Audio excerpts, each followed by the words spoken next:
Okay na. Naka-apply na. Sige, buksan natin dito sa Romans chapter 5,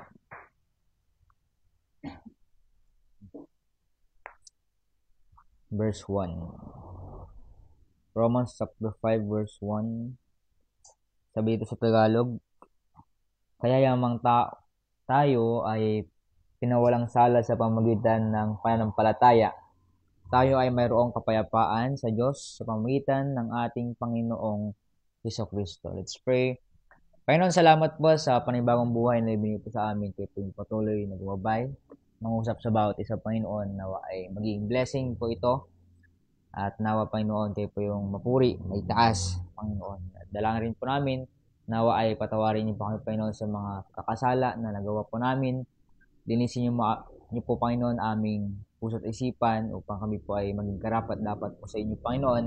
At hindi po mapigilan, Panginoon, ang pagpapala po na makukuha po namin. Dalangin po namin, Panginoon, na nawala pong mga distraction at kayo po yung mapuri, Panginoon. Ito pong dalangin sa pangalan po na Jesus. Amen. So sabi dito sa verse 1, yan. Kaya yamang tayo ay pinawalang sala sa pamagitan ng pananampalataya. Yan. So ito, itatakal natin dito yung pananampalataya. Yan. So in English is faith. Yan. So kung makita natin sa mga nag-share ng gospel, like for example, kahapon, salvation. Yan. Kung mapansin nyo, lahat ng mga event, yan, laging ang pinopoint is salvation, which is pananampalataya. So, kailangan natin ng Panginoon para tayo ay maligtas sa impyerno especially. Yan. So, hindi kasi tayo papatawarin ng Panginoon kapag tanggap natin ng Panginoon bilang tagapagligtas. Iwan na natin yung mga bagay na dapat natin iwan na nagkakasala pa rin tayo. Yan. Pag-iinom, pag-garilyo, at mga mahalaswang bagay. Kailangan nating iwasan yon para tayo ay maging karapat-dapat sa Panginoon at patawaran tayo ng Panginoon. Yan. So, sabi dito sa pamamagitan ng pananampalataya. Yan. So, kung makita natin, mas maranasan natin yung faith or pananampalataya kapag tayo ay merong problems kasi mga iba't ibang mga category. Yan, sa faith. Hindi lang sa problema. Yan, may mga iba't iba pang mga pangyayari na ang Diyos yung gumagawa. Like for example, sa finances, yan, or pagkain, kailangan natin ng gamot, ganyan. So, wala tayong pambili. Ang Diyos yung gagawa in case na talagang hindi natin kaya yung isang bagay. Yan. At makita natin dito na magkakaroon tayo ng kapayapaan. Kaya pag tayo ay nanampalataya tayo sa mga bagay sa Panginoon, especially kapag tayo ay nanindigan, naniniwala sa Panginoon na mangyayari, na tayo ang maliligtas, doon lalabas yung pananampalataya na ibig sabihin, meron tayong faith sa Panginoon. Yan. Meron ngayong time na tawag dito, kung malalaman mo kung ligtas ka o anak ka ng Panginoon, sometimes ay maramdaman mo yung conscience or konsensya. Yan. Mangusap sa ang Panginoon kapag nakagawa ka ng kasalanan, nagawa mo to, yan, mapapaisip ka, mapaparealize ka na nagawa mo pala to na hindi dapat. Yan. So kapag hindi natin ramdam yung conscience na yon, konsensya, yan, na hindi dapat ginawa yung kasalanan na yon, magtaka tayo, baka hindi pa tayo saved or hindi tayo nanampalataya sa Panginoon or hindi tayo anak ng Panginoon. At hindi tayo magkakaroon ng kapayapaan kapag hindi tayo nanampalataya sa Panginoon. Kaya sabi dito, tutuloy ko, kaya yamang tayo ay pinawalang sala sa pamagitan ng pananampalataya. Tayo ay mayroong kapayapaan. Yan. So, kapag nanampalataya tayo, magkakaroon tayo ng kapayapaan, peace. So, makita natin dito sa Acts chapter 10, verse 36. Acts chapter 10, verse 36.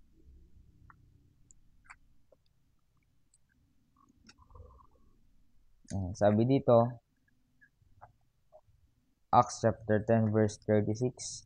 ang salita na ipinadala ng Diyos yan, sa mga anak ni Israel na naghahayag ng ebanghelyo ng kapayapaan sa pamamagitan ni Hesukristo. So, hindi naman sabi dito na sa pamamagitan ng gamit o sa pamamagitan ni Sir Dave, sa pamamagitan ni Sir Joshua. Ibig sabihin sa pamamagitan ng Panginoon. Yan. So, ibig sabihin, kapag ebanghelyo, ito ay nag-share ng Word of God, salita ng Panginoon. So, makita natin dito na naghahayag ng ebanghelyo ng kapayapaan sa pamamagitan ni Hesukristo. So, hindi lahat sa tawag ito sa pamamagitan na ng dito sa pananampalataya ito ay kailangan talaga nakalink sa Panginoon. Kasi may faith din naman na tinatawag sa pagmamahal. Yan yung sasabi nila. Yan yung faith ko sa aking asawa. For example, may tiwala siya. Ganun. Pero laging ang point dapat, siyempre, ang Panginoon. Nananampalataya sa Panginoon.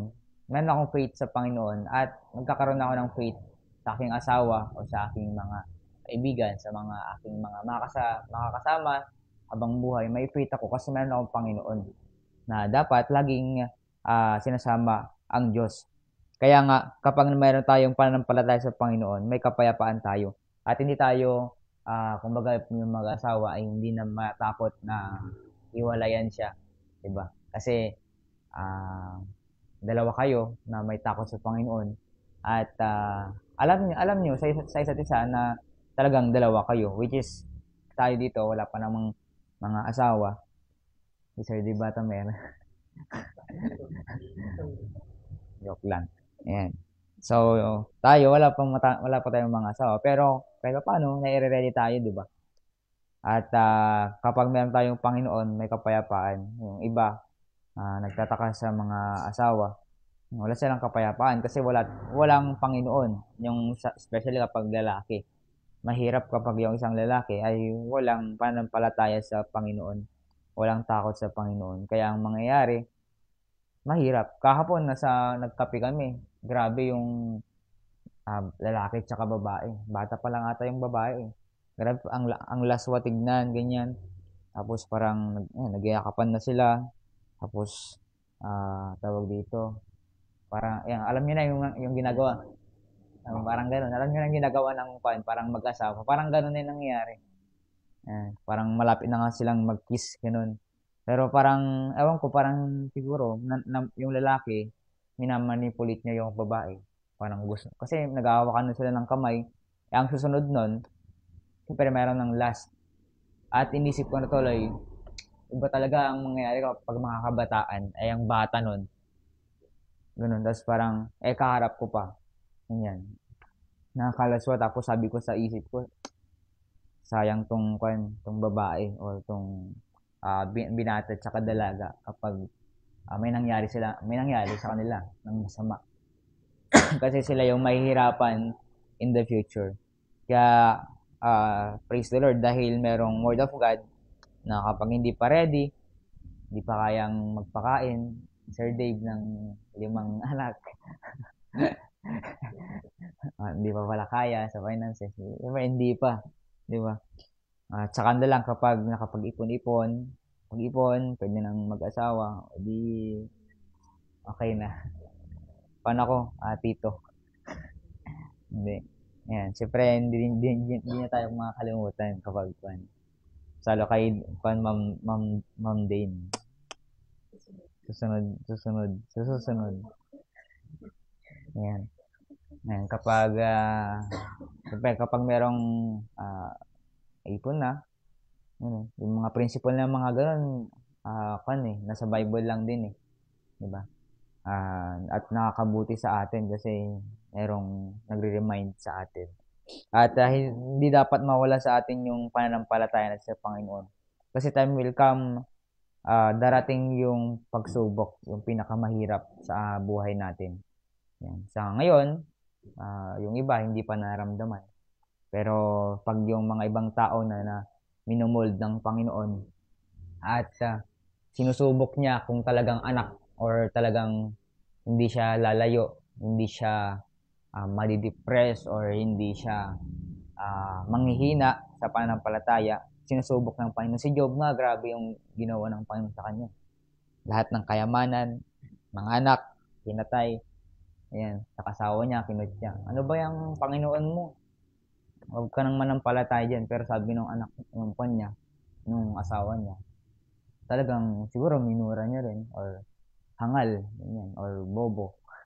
Ganyan, kasi bakit niya ginagano ng Panginoon. Kaya nawalan din siya ng asawa. Pero dahil nanindigan si Job, makita natin dito sa verse 2, yan, sabi dito, sa pamagitan din niya, ay nagkaroon tayo ng paglapit sa biyayang ito sa pamagitan ng panampalataya kung saan tayo ay naninindigan. Yan, si Job ay naninindigan. Hindi siya hindi niya tinignan yung mga nangyari sa kanya. Binigyan siya ng sakit, nawalan siya ng mga kayamanan, nawalan siya ng asawa, nawalan siya ng anak. Pero sabi sa verse 10, verse 2, sa pamagitan ng panampalataya kung saan tayo ay naninindigan. So, maninindigan na lang ako. Kasi totoo naman talaga ang Panginoon. Si Job, naninindigan siya. Yan. Ang nangyari sa kanya talagang siguro hindi na mangyayari sa atin yun. Pero sa kanya, sobrang grabe. Siya ay namatayan. Nawalan ng anak, nagkasakit. Yan, kapag matutulog siya, basta yung barang bulutong siya. Yan, talagang sobrang hirap.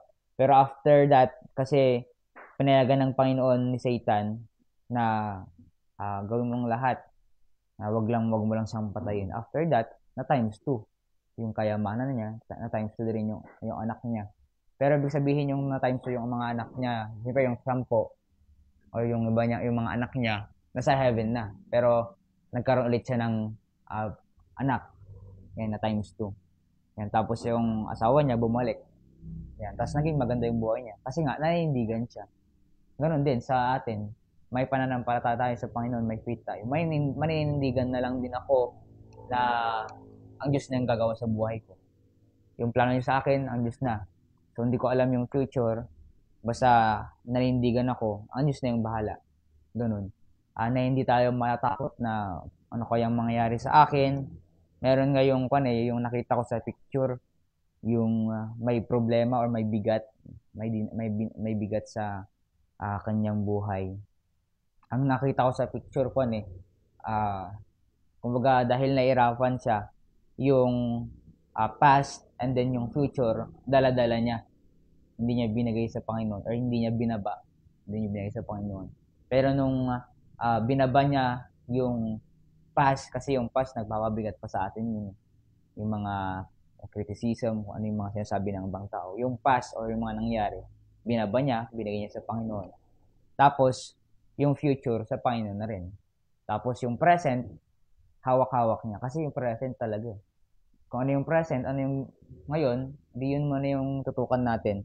Pero yung future, hindi kasi natin alam mga pangasawa natin or finances, ganyan. So, sa future, hindi natin alam. Kaya nga nakita ko sa picture, yung present, yung dadalhin natin. Yung present, yung bubuhatin natin. Hindi yung past, hindi yung future. Kasi ang pinapakita doon ay ang Diyos yung gagawa. Kaya papanindigan na lang natin na ngayong araw na to, ang Diyos na yung gagawa. Hindi ko na kailangan magtiwala sa iba, sa tao. Kaya lagi mong iniisip, hindi ako mag-base sa mga tao. Kundi sa Diyos lang ako magtitiwala, sa Diyos lang din ako hingi ng kapangyarihan, gagawa. Kasi pag tao lagi, base, sabi ko, gagawa na lang, merong gagamitan ng Panginoon na instrument na tutulong sa akin, mga tao. Yan. At yun din naman yung pinapakita niyo sa akin, may mga taong malapit. Yan, may mga taong binibigay ang Panginoon. Kaya nakita natin dito na si Job nanindigan, lahat ng mga naging lingkod ng Panginoon, nanindigan, nanampalataya, number 1, number 2, nanindigan. Diba? Nanindigan. For example, magtrabaho na lang din ako, gagalingan ko na, papanindigan ko na to. Nahirapan na ako, papanindigan ko na lang din. Sa family, parang ayaw ko yung naging asawa ko, pero papanindigan ko na lang. Kasi nagkasal na kayo 'di ba? Parang mga ganong sitwasyon. Ganoon din sa Panginoon, especially. Andito na ako, anak ako ng Panginoon, tinanggap ko siya bilang tagapagligtas, savior ko siya. Papanindigan ko na lang din na siya yung gagawin sa buhay ko. Ang sabi dito, at nagagalak sa pag-asa ng kalwatian ng Diyos. Yan, sabi dito na nagagalak sa pag-asa. So, tayo ba ay parang masaya sa pag-asa, sa hope na ibibigay sa atin ng Panginoon? Yan. So, number 3, tayo ay nagagalak sa pag-asa. Yan. So, magalak tayo kasi laging may hope. 'Di ba? Laging may hope sa Panginoon, may hope sa Panginoon. Hindi kagaya ng iba, parang walang hope kapag walang Panginoon. Kaya kailangan natin ng nagagalak tayo sa pag-asa na ibibigay sa atin ng Panginoon. Kasi doon din makita natin doon yung ang Diyos yung mapupuri sa buhay natin kapag nagagalak tayo sa pag-asa. Kaya minsan iniiwasan rin natin yung may hope. Ito, pag-asa ko na lang si ganito. Kasi tao eh. Tao yung pag-asa natin, parang ganun. Pero kapag sabi natin, hindi, ang Diyos yung pag-asa ko. Sa Kanya ako titibay, sa Kanya ako magiging mas malapit, hindi sa tao. Kasi ang tao nagkakamali pa rin yan. Yung tao nanghihina, yung tao nabubulok, yung muka nabubulok. Pero kapag ang Diyos, sa Diyos tayo tintinignan natin yung pag-asa, talagang andyan yung gabay niya sa atin. At ang Diyos yung mapupuri. Yan. Nawa, yung tatlo na yon ay maikon natin sa buhay natin. Kapayapaan at paninindigan. Tayo ay nanindigan at nagagalak sa pag-asa. Laging may hope. Doon natin makikita yung kapangyarihan ng Panginoon sa atin. At alam ko na kapag tayo ay merong yung tatlo na yon, meron tayong peace.